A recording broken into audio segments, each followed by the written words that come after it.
자, 아까 우리 공동 레이더 시간에 잠깐 얘기했었던 거 얘기 먼저 하고 그 민주당 얘기를 할게요. 일단 서울 용산공원에 청년들을 위한 공공주택 짓겠다. 이게 지금 여러 가지 찬반 논란에 이제 부딪히고 있는데 특히 오세훈 서울시장 같은 경우는 굉장히 반대를 하고 있습니다. 녹지 훼손할 수 없다라고 반대를 하고 있는데 이게 과연 뭐 어떻게 결론이 날지 아직 뭐 정부는 정책 아닐 뿐이기 때문에 이게 실현이 될지 좀 궁금한데 자, 어떻게 보세요, 정경재 교수님? 저는 뭐 일종의 빌드업이라고 보거든요. 뭐에 대한 빌드업인가요? 용산공원 내에 네. 일부 아파트를 짓겠다라는 빌드업이죠. 아하, 그러니까 네. 지금 뭐 공론화도 필요하고 서울시를 설득해 봤는데 서울시가 이렇게 얘기를 듣지 않는다. 네. 그런데 그냥 무작정 밀어붙이면 안 되잖아요. 그러니까 뭐 김인덕 장관도 가갖고 찾아가서 뭐 이런 이유로 해야 된다라고 설득을 하고 있는데 그랬는데도 안 된다. 네. 그러면 우리가 갖고 있는 권한 이용해서 뭐 집 짓는 수밖에 없다. 그러면서 이제 뭐 용산공원 특별법 네. 그거 재개정하는 거 민주당이 뭐 맘만 먹으면 할 수 있는 거잖아요. 거기 그 특별법 조항을 바꿔서 네. 일부 지역에 대해서 뭐 청년주택이든 뭐 보금자리 주택이든 뭐 이런 식으로 지을 수 있도록 하기 위한 빌드업 과정이라고 보고 있습니다. 네. 결국 그러면 정부 안대로 될 것이다 이렇게 전망을 하시는 거네요. 어떻게 보세요? 나 좀 먹고요. 죄송합니다. 이쪽에 또 제가 치킨을 안 들어 원래 그 의식 가져가지고. 자, 몇 개를 네. 짧게. 미안해요. 자, 그러면 저기 이런 가져오는 방송도 동안 편하게들 하시네. 지난주에 많이 남았다고 당장 하나도 줄여버릴까. 제가 주인으로서 참 되게 적절하지 못했습니다. 먼저 말씀해 주시죠. 네. 맛있게 일단 드시고요. 일단은 녹지를 지켜야 된다라는 오세훈 시장이나 주택을 공급해야 된다라는 뭐 정부의 입장이나 사실 다 맞는 말이라고 생각을 하는데 네. 뭐 노무현 정부 때 제정한 법이니까 이걸 개정한다라는 그 정치적 의미, 그 왜 번복하느냐에 대해서 비판할 수 있겠습니다만 거기까지 들어가면 너무 이게 혼란스러워져서 일단 효율을 생각해야 될 것 같아요. 효율. 그러니까 지금 김윤덕 장관 말을 종합해 보면 용산공원에서 한 10만 평 정도를 주택 공급하겠다는 거거든요. 네. 어린이 정원이랑 뭐 그 방위산업청이랑 뭐 등등 해가지고 10만 평 정도 되는데 이게 주변에 신용산역 그 주상복합들 보면 용적률이 한 100%, 1000% 정도 돼요. 근데 여기가 용산공원 부지 아니기 때문에 아무래도 조망권 문제도 있고 국방부가 바로 앞이니까 해봐야 제3 일반 주거단지 그러니까 300% 정도밖에 안 됩니다. 네. 그러면 끽해봐야 진짜 한 5천에서 6천 세대 되거든요. 그게 과연 지금의 어떤 사람들이 원하는 공급난에 도움이 될 건가. 이렇게 뭔가 사회적 갈등을 초래하고 서울에서 얘기하는 이 부동산 집값 안정이 도움이 되는 건 전 그게 아니라고 생각하거든요. 네. 차라리 그냥 오세훈 시장이 지금 재개발, 재건축 추진하고 있는데 국토부에다가 10가지 구체적인 그 개정사항 내지는 규제 완화 사항을 전달을 했어요. 네. 그래서 2031년까지 31만 호를 착공하겠다라고 구체적으로 계획 발표했거든요. 차라리 여기에 도와주는 게 더 더 잘 맞지. 네. 굳이 힘들게 만들어 놓은 공원을 허물어 가지고 주택 공급하는 건 오히려 반발만 더 커질 거라는 생각이 듭니다. 공급량을 생각하면 차라리 재개발, 재건축을 좀 논란만 규제를, 커지고요. 해제해 주택 주는 게 공급에 낫다. 대해서 미미하고 네. 그러니까 이런 건 빨리 좀 처리했으면 좋겠다는 생각이 알겠습니다. 들었어요. 다 드셨어요? 부족하지만 그냥 일단 얘기하고 놓을게요. 예. 일단 굉장히 이게 네. 좀 어색하고 기묘하다. 왜요? 이런 네. 이 풍경 자체가. 자, 그러면은 바뀌었다. 여야가 아니 바뀌고 그럼 그런 거죠. 여러 그러니까 가지 것들. 원래 네. 이거 뭐 진보 소위 말해서 진보 진영에서 이제 뭐 녹지 그린벨트 맞아요. 뭐 해야 되고 환경 얘기하고 그러면 보수에서 막 개발하겠다 땅 파겠다 그랬죠. 그 전까지. 이명박이 뭐 다 그린벨트 해제해가지고 뭐 보금자리 주택 짓고 막 이런 거잖아요. 그러니까 근데 이게 뭔가 바뀐 것 같은데 그럼 제가 그냥 당장 궁금한 거는 우리 오세훈 시장님이 그렇게 환경을 중요시하고 자연 네. 경관을 중요시하니까 네. 세운 오지구에는 그러면 좀 낮춰서 지어야 되겠다. 세운지구, 거기는 좀 낮춰가지고. 거기 지금 종묘도 다 네. 없고 그 자연 경관 다 덮어버리겠다라는 거잖아요. 그러면 저층으로 지어야지 거기는. 그게 일관성 있는 거 아닌가요? 네. 그러니까 이게 좀 이상해요 제가 보기엔. 왜 거기에는 그렇게 때려 짓겠다고 하고 네. 여기는 죽어도 안 된다고 하고 이게 뭐지? 반대가 약간 정치 논리 같다. 저는 솔직히 얘기하면은 네. 정치 논리라고 봐요. 그러니까 오세훈 시장 입장에서는 이제 뭐 앞으로 본인이 이제 사법 리스크가 어떻게 될지는 모르지만은 여기에서 이재명 정부하고 협조를 해가지고 하는 게 진영 내에서의 입지가 좋아 보이지 않습니다. 그러니까 이거는 버텨야 되는 거예요. 네. 그러니까 여러모로 여러 상황이 다 정치적으로 그렇게 되니까 그 명분도 있잖아요. 어쨌든 이건 노무현 정부 때 여기 공원 짓기로 한 건데 왜 니들이 뒤집냐? 나는 그 녹지를 지키는 시장이다. 갑자기 이제 그린 오세훈이 된 거야 이제 갑자기. 난개발 오세훈에서 그린 오세훈이 아니, 된 거야. 아까 이지혜 기자가 잠깐 얘기를 했을 때 과거에도 그린벨트는 해제할 수 없다라고 오세훈 시장이 얘기를 하긴 했었던 그래서 적이 있었어요. 서리풀은 왜 해제했어 그러면? 이거 윤석열 잠깐 아직 안 끝났어. 윤석열 정부 때 서리풀은 왜 해제해가지고 좀 먹을까?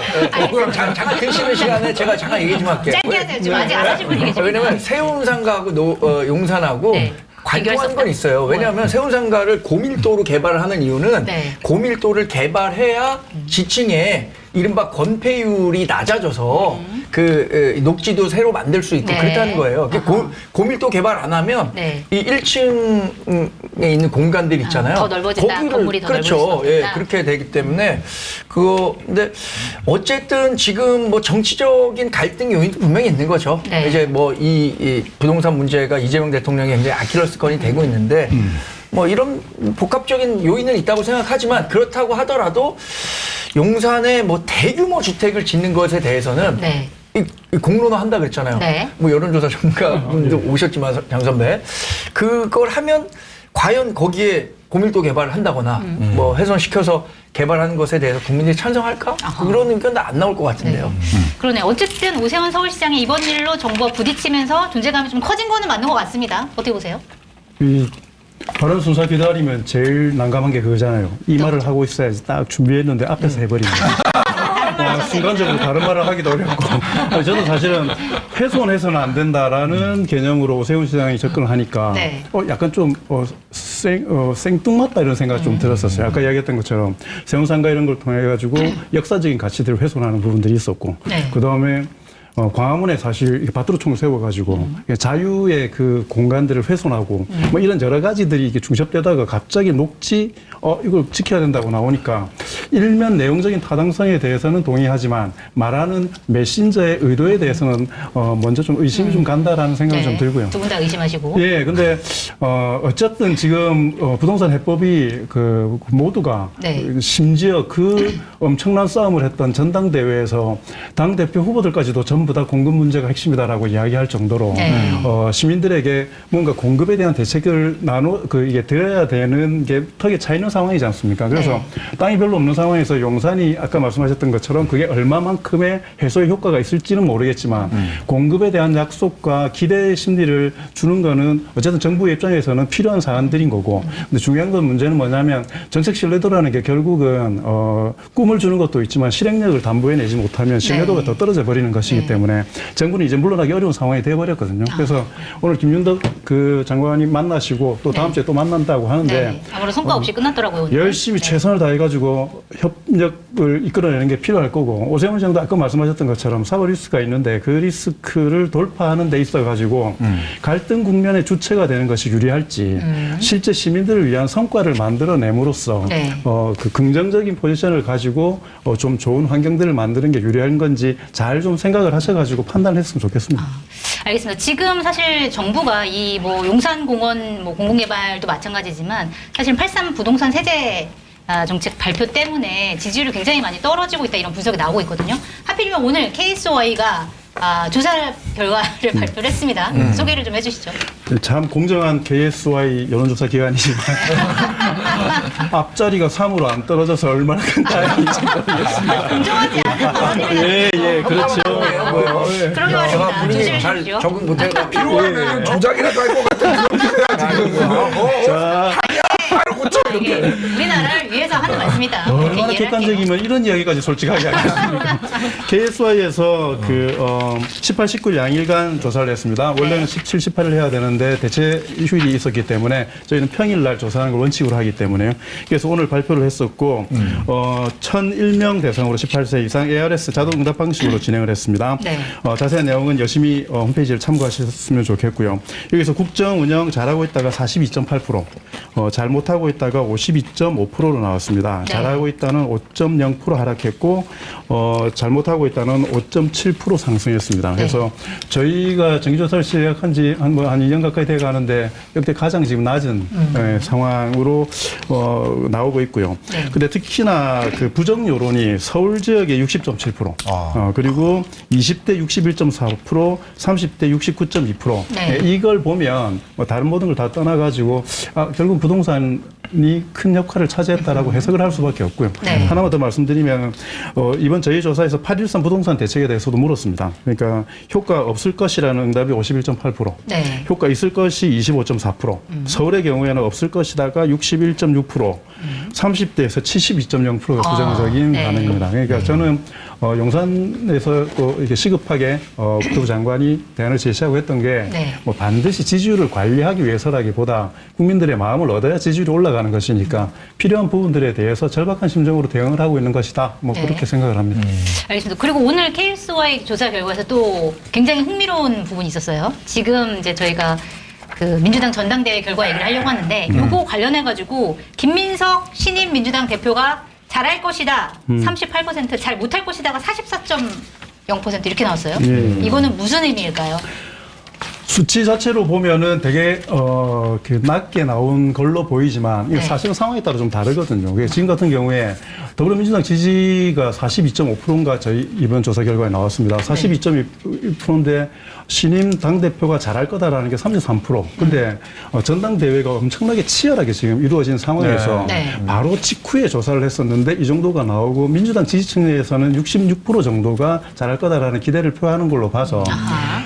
그러니까 정당의 대표가 가지는 여론에 있어서의 지지도라는 게 뭐 대통령이나 일반 그 국민들에게 묻는 지지도의 숫자를 동일하게 볼 필요는 없습니다. 그래서 33% 지나치게 낮은 거 아니냐라고 이야기하겠지만 거기는 국민의힘 지지층의 의사들도 다 반영이 된 것이기 때문에 시작으로서 아직은 물론 컨벤션 효과나 되게 확산 효과가 크게 나오고 있지는 않지만 네. 뭐 출발로서 나쁘지는 않은 상황이다라고 보는 게 나을 것 같고요. 아하. 예. 보는 게 근데 나을 것이다. 요거는 네. 그 뭐 더 잘하시겠지만 디테일을 보면은 네. 국민의힘 지지층에서는 네. 긍정 전망 10.9, 굉장히 좋군요. 부정 전망 68.4. 아하. 그러니까 이게 좀 수치가 안 나온 게 압도적으로 국민의힘 지지층 이 보수 진영에서는 못할 거야. 이게 이제 자기 실현적 예언이 되기를 바라면서 약간 네. 이렇게 투영을 한 것도 있는데 중도층에서는 부정 44.4, 긍정 41.6. 그래서 부정이 비슷하네요. 약간 더 높지만은 네. 그냥 오차 범위 내에 있으면 그냥 반신반의하고 있다. 반신반의. 그러니까 이게 그렇게 보는 게 맞아요. 그런데 종합적으로 좀 봐야 되는 게 제가 이 수치를 나쁘다는 걸 보이기 위해서 말씀을 드리는 것보다 상황이 다르다는 걸 말씀드리기 위해서 하는 건데 정청래 대표 지난번 대표가 됐을 때 그 8월 2일 날 선출되고 나서 21일 날 MBS에서 조사를 했었어요. 네, 잘할 그때는 것이다. 긍정이 45 정도 나왔었습니다. 네. 근데 제가 상황이 다르다고 하는 이유가 뭐냐면 집권 초반에 국정 지지율이 엄청날 때 이 정도 나왔던 거기 때문에 지금하고는 상황이 다릅니다. 그러니까 알겠습니다. 말씀드리는 게 주변 상황에 따라 그 조사 결과는 해석이 되어야지 그 숫자 자체만 가지고 판단할 건 아니라는 거는 좀 유념을 했으면 좋겠습니다. 네. 근데 전 진짜 궁금한 게 그러면 제가 디테일한 뒤에 그 로 데이터를 못 봤는데 민주당 지지자들 가운데 이재명 대통령에 대한 국정 지지율은 하락했나요? 그러니까 그게 이제 전당대회 기간을 거치면서 민주당 지지자들이 분열했기 때문에 이재명 대통령의 국정 지지율이 떨어졌다. 이게 나와야 어느 정도 좀 정당화될 것 같은데. 제가 이번 조사까지는 못 봤는데 지난 조사, 그러니까 2주 전에 조사를 했을 때 그 부분을 보니까 수치는 약간은 차이가 있을 수 있습니다. 그 지방선거 이전에는 거의 90% 가까이 민주당 지지층이 국정 운영에 대해서 긍정 평가를 하다가 떨어졌다 하더라도 민주당 지지층에 있어서는 80몇 % 정도 물론 안 떨어지진 않았습니다. 한 7, 8% 정도가 떨어졌던 건 있는데 이번에 제가 기억하기로는 거기에서 큰 변화는 없었습니다. 그래서 일단 지방선거가 끝나고 나서 선거 결과에 대한 여러 가지 판단들과 심란들이 어느 정도 좀 반영이 됐지만 그렇다고 해서 지지층들이 계속해서 많이 빠지거나 이런 상황은 현재 시점은 아닌 것 근데 같습니다. 이제 18일, 19일이면 전당대회가 끝난 직후일 텐데 보통은 다른 정당들도 전당대회 끝나면 여론조사에서 컨벤션 효과 때문에 오르는 게 있어요. 근데 국정 지지율은 빠졌고 정당 지지율이 상승세로 전환되긴 했는데 아주 소폭 상승되지 않아요. 컨벤션 효과가 없다라는 거고 제가 되게 눈여겨봤던 것은 새로운 지도부가 뭘 했으면 좋겠냐라고 순위를 매겼는데 네. 1위가 야당과의 협치고 네. 2위가 당내 통합이에요. 네. 3위가 당정청 협력이고 네. 이걸 지금 뭐 민주당 지도층이 지지층이 얼마나 많은 비율에서 그렇게 원했는지 모르겠습니다만 그것이 원하고 있는 건데 이따 저희 다루겠지만 뭐 지금 조이대 몰아내기를 얘기하고 있는 거잖아요. 네. 그런 점 봤을 때 뭔가 이 반등의 모멘텀을 찾기는 아직은 어려울 것 같다는 생각이 지금 듭니다. 시민들이 말씀하셨으니까 원하는 것과 다른 방향으로 가고 있네요. 말씀하셨으니까 말씀드리면 아까 그 말씀하셨던 그 과제의 순서는 전체 예상인 거고 민주당 지지층에서는 당정청 협력이 28.0%로 네. 그 제일 일위. 높게 나왔고 그다음이 당내 통합이 27.2% 거의 비슷합니다. 그리고 개혁 추진이 25.3%.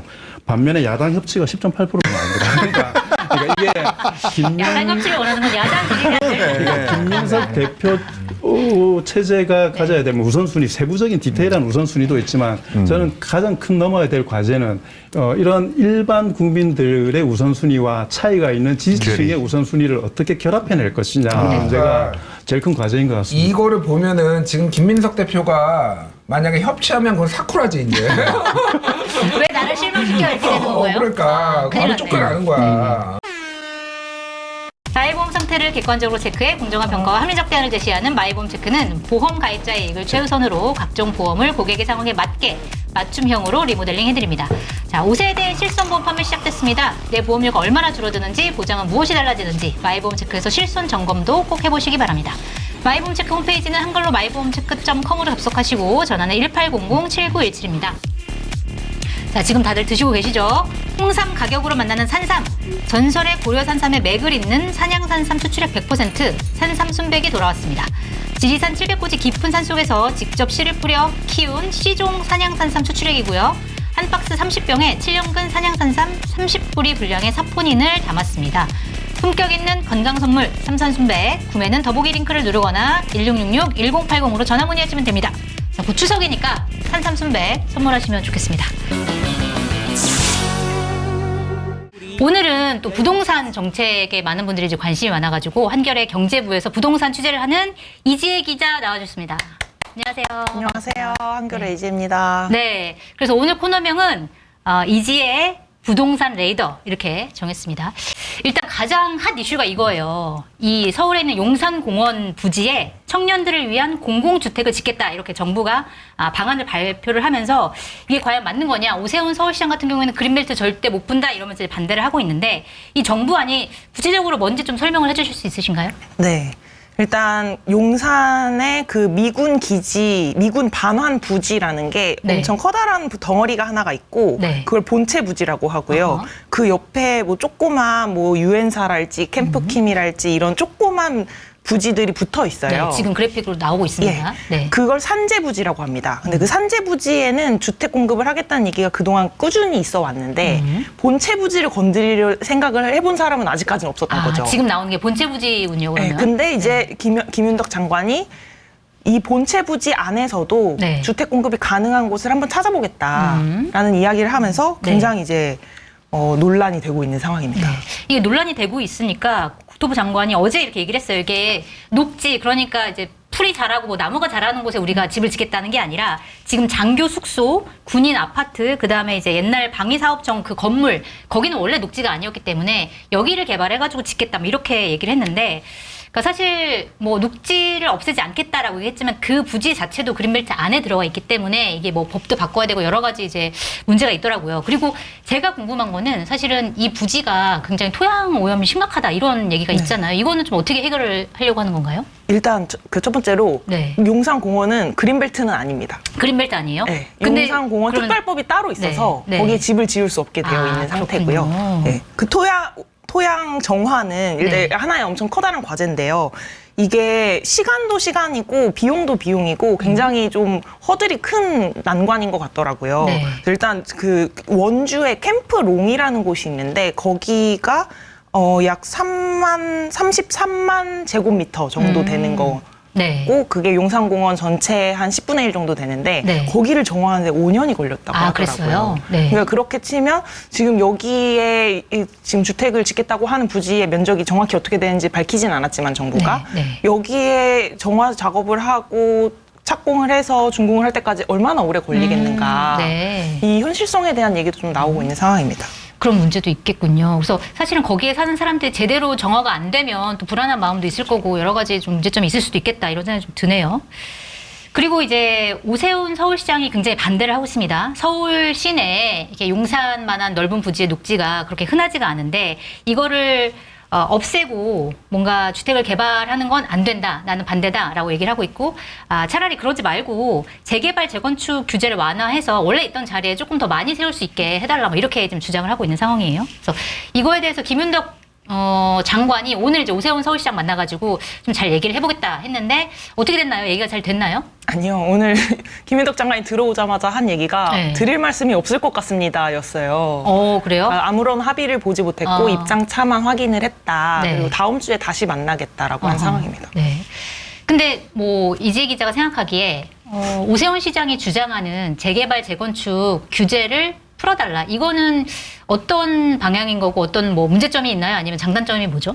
그러니까 크게 나누면 오세훈 시장 쪽은 기존의 시가지의 밀도를 높여서 재건축이나 재개발을 해서 층수를 높여서 네. 사람들의 집을 많이 공급을 하자라는 아하. 거고 네. 민주당 쪽에서는 지금 정부 여당에서는 새로운 땅을 확보하자라는 측면인 거예요. 네. 재개발 재건축을 하게 되면 일단 아파트가 들어서죠. 네. 그리고 보통 좋은 아파트가 들어서죠. 네. 새로 짓는 거니까. 새로 짓는 거니까. 네. 그럼 지금 어제 나온 자료인데 서울의 민간 아파트 분양가가 평당 6천만 원이 넘습니다. 네. 그럼 이 새로 나온 아파트를 구할 수 있는 사람들은 누구일까?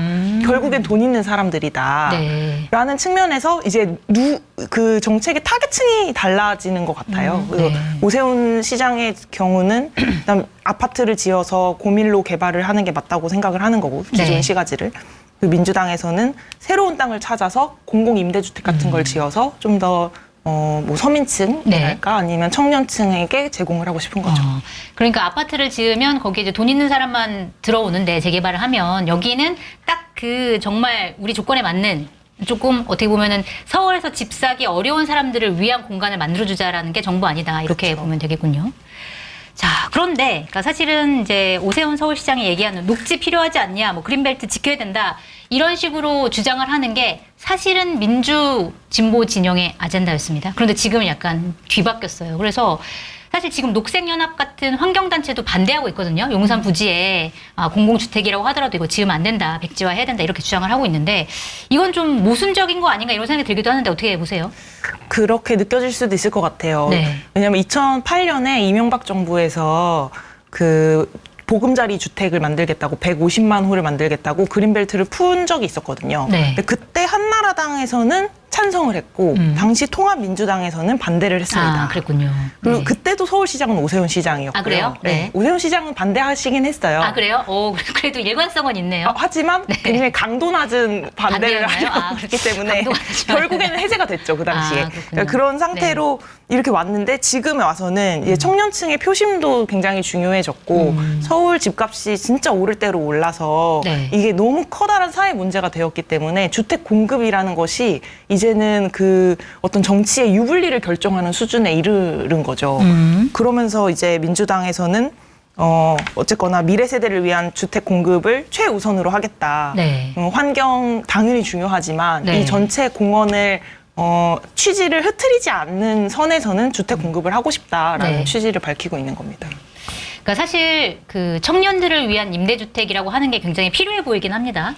워낙 청년들이 서울에서 살기가 어렵고 사실은 직장이나 아니면은 직업을 갖는 데 있어서 서울이 굉장히 중요한 곳인데 서울에 살 집이 없어서 굉장히 외곽으로 나가는 사람도 많고 여러 가지 어려움이 있는데 다만 또 이런 것도 얘기를 해볼 필요가 있을 것 같아요. 그러니까 뭐 지역 발전을 해야 된다고 하는데 서울에 계속 이렇게 청년을 위한 공공 임대주택을 지으면 이거는 청년들이 계속 서울로 오라고 하는 의미 아니야? 뭐 이렇게 생각이 들 수도 있고 지금 청년, 그러니까 어떤 사회 약자인 청년들의 집이 우선인가? 아니면은 어떤 환경, 녹지가 우선인가? 이거에 대한 뭐 여러 가지 가치가 좀 갈리기도 하고 여러 가지 문제에 있어서 좀 쟁점들이 많은 것 같은데 이런 부분은 좀 어떻게 보고 계세요?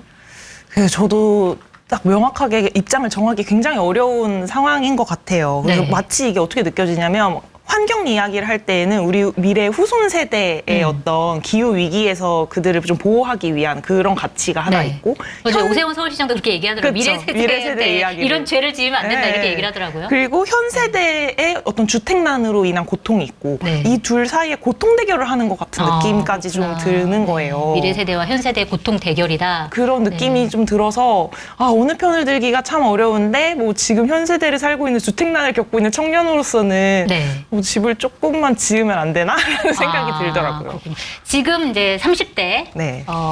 청년이고 네. 지금 서울에서 어디 살고 계세요? 저 광진구에 살고 있습니다. 광진구에서 혼자 네. 살고 있는데 좀 녹록치가 않나요? 어때요? 집값이나 이런 것들이? 녹록지 않죠. 저희 네. 집주인께서는 굉장히 좋은 분이신지 월세를 한동안 안 올리시고 네. 그냥 계속 동결 상태로 지내고 있어서 네. 굉장히 다행인데 네. 근데 새로운 집을 만약에 구해야 하는 상황이 된다면 아마 그 시세가 굉장히 많이 차이가 날 것 같아요. 네. 그래서 약간 걱정하고 있는 상황입니다. 근데 청년 세대 입장에서 만약에 이런 임대주택이 나한테 있다. 공공임대주택이 내가 들어갈 수 있는 조건이 된다. 그러면은 들어갈 거예요? 당연하죠. 그렇군요. 당연히. 그러면 청년의 입장으로서는 나는 이런 공공주택을 서울 안에 많이 짓는 게 좋다. 이런 입장이시군요.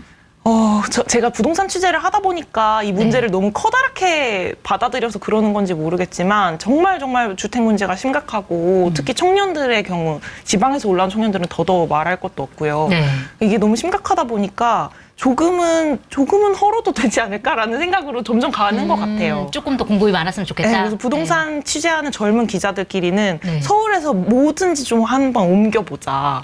국회도 옮기고 국회 청와대도 옮겨서 옮기고 그 자리에 임대주택 짓고 네네. 뭐 이렇게. 대법원이 왜 서울에 네. 있어야 되느냐, 세종으로 내려가라 네. 이런 이야기들을 저희끼리 그냥 막 아이디어를 막 짜내는 거죠. 네. 그럴 정도로 지금 택지가 부족한 것 같습니다. 사실 뭐 국회의사당이나 아니면 청와대나 이런 것들은 이제 뭐 세종이나 아니면 지역으로 내려 보낸다고 하는 게 이 정부의 큰 하나의 틀인 것 같긴 한데 그런 것들이 사실은 당장 이루어질 수 있는 건 아니라서 좀 어떻게 이루어지는지 좀 지켜보도록 하고 그러니까 사실 용산공원 얘기뿐만이 아니라 지금 이재명 정부에서 8.3 부동산 세제 개편 이게 또 난리가 나서 지금 지지율이 떨어지고 있는 하나의 원인이 되고 있는 것 같은데 이게 크게는 비거주 1주택자의 세부담을 늘린다 이렇게 알려져 있는데 그 부동산 전문 취재를 하시면서 이게 가장 큰 문제가 뭐예요? 사람들이 제일 민감해하고 사람들이 가장 불편해하는 지점이 뭐죠? 일단 비거주 1주택자 이야기를 잘 해주셨는데 네. 비거주 1주택자에게 약간 불이익을 주는 방식으로 짜여져 있어요. 네. 자기가 집을 가지고 있으면 그 집에 들어가서 살라는 거죠. 정부의 의도는. 네. 그러면 모두가 다 자기 집으로 들어가 버리면 전세 물건이 시장에서 사라지게 되거든요. 네. 그러면 전세를 살아야 하는 사람들은 아하. 어디로 가느냐. 그래서 지금 전세값도 오르고 네. 월세도 오르고 네. 하는 상황이 되어 있는 거죠. 그런 것들이 가장 큰 문제다. 전세가 오르는 게 문제다. 근데 정부에서 약간의 의도는 이거 아니에요? 그러면 자기 집을 갖고 있으면서 거기에 살지 않는 사람들이 세부담 때문에 어려우면 집 팔아. 그러면 이제 공급도 늘어날 테니까. 그랬을 때 실제로 공급이 늘어날 거라고 보세요? 공급까지 늘어나기 어려울 것 같고요. 그러니까 물량이 좀 물건이 늘어날 수는 있겠죠. 시장에 풀리는 어떤 매물이라는 게 지금은 최근까지 다주택자 양도소득세가 굉장히 중과되어 있는 상태였기 때문에 네. 집을 팔기 굉장히 어려운 상황이어서 매물이 많이 줄어 있는 상황이었지만 지금 그것도 좀 완화를 한시적으로 하기로 했고 이게 단계별로 집을 팔 수 있도록 만들어 놓은 장치들이 있어서 그 매물은 꾸준히 돌 것 같기는 한데 네. 이게 매물 가지고 공급 문제를 해결하기는 네. 역부족이라고 봅니다. 네. 그렇군요. 지금 사실은 이 부동산 세제 정책에 대해서 굉장히 민심이 안 좋으니까 여당 같은 경우에는 이거 고쳐야 된다 이렇게 하고 있습니다. 특히 이제 김민석 신임 더불어민주당 대표 같은 경우에는 지난 14일에 이 세제 개편안에 대해서 사실상 증세다 이러면서 이제 수정을 하겠다라고 하는 의지를 언급을 했는데 자 그러면 실제로 여당이 이렇게 움직이고 있으면 바뀔 가능성이 크다고 보는지 만약에 바뀐다고 하면 어떤 방향으로 바뀌어야 된다고 보는지. 일단 대통령도 수정 가능성에 대해서 이야기를 한 상황이기 때문에 수정이 뭐 일부 될 수는 있을 것 같은데요. 정확히 어느 부분에서 문제라는 것인지 김민석 대표가 좀 좀 두루뭉술하고 전반적으로 이야기를 한 측면이 있어요. 그러니까 양도세도 문제다, 종부세도 문제다, 그리고 장기 장특공제를 수정하는 것도 문제다. 그러니까 모든 걸 약간씩 톤다운하자는 취지의 이야기를 한 상황이기 때문에 정확히 어느 부분에서 정부랑 조율을 해서 이거를 수정할 수 있을지는 아직 좀 미지수인데요. 아까 네. 말한 대로 가장 불만인 그 비거주 1주택자 네. 부분에서는 그러니까 전 세계적으로 비거주 1주택자에게 불이익을 주는 방식으로 정책을 짜는 곳은 흔치는 그래요? 않다는 것이 전문가들의 의견이더라고요. 그래서 네. 그 부분을 약간 수정하는 쪽으로 가지 않을까 하는 예상을 하고 있습니다. 근데 그 부분이 핵심 아닌가요, 이 정책의? 핵심인데 핵심을 없앤다? 아니죠. 그 다른 네. 핵심들도 많죠. 아, 그래요? 네, 뭐 가액 기준으로 뭐 세금 아, 부과하는 그렇군요. 기준을 바꾼다든지. 알겠습니다. 앞으로 부동산 취재 한결의 가치, 한결의 눈으로 잘 봐서 취재 부탁드리고요. 앞으로 좋은 기사 부탁드립니다. 감사합니다. 감사합니다. 네.